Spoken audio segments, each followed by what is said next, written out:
In a quiet suburban neighborhood, there lived an 80-year-old man named Mr. Thompson. He spent his days in his cozy house, surrounded by memories of a life well lived. One sunny afternoon, his 45-year-old son Mark came to visit. Mark was a successful professional, highly educated, and always busy with his demanding job. As they sat together on the sofa, enjoying the peace of the afternoon, a crow suddenly landed on the window ledge. Mr. Thompson's eyes lit up with curiosity. "What is that?" he asked, pointing at the bird.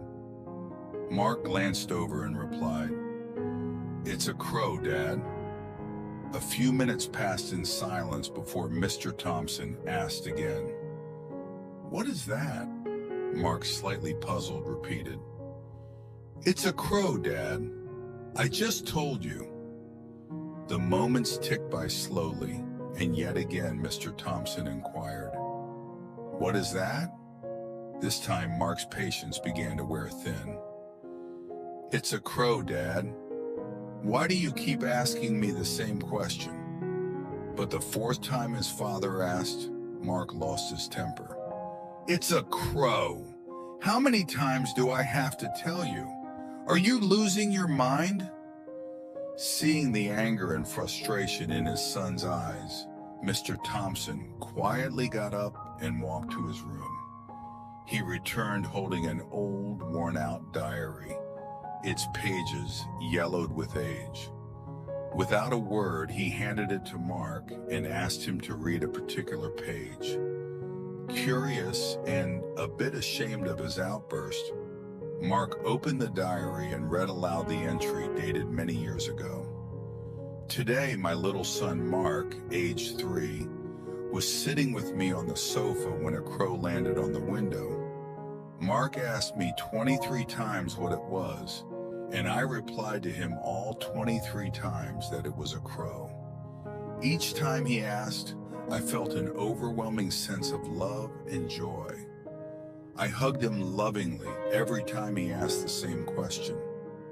Mark's eyes filled with tears as he realized the significance of his father's gesture.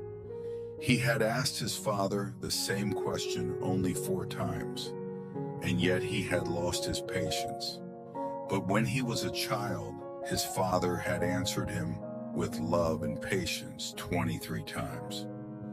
Mark looked at his father, who was now watching him with a gentle smile. "I'm so sorry, Dad. I didn't understand." Mr. Thompson reached out and patted Mark's hand. "It's all right, son. I just wanted you to remember that love and patience go hand in hand. As we grow older, we need our children's love and patience just as much as they needed ours when they were young." From that day forward, Mark made a vow to treat his father with the same love and patience that he had received as a child. He realized that caring for his aging father was not a burden, but a privilege, a chance to give back the love that had shaped his life. This story reminds us all of the importance of treating our parents with kindness and respect, especially as they grow older. It's a lesson in patience, love, and the unbreakable bond between parents and children.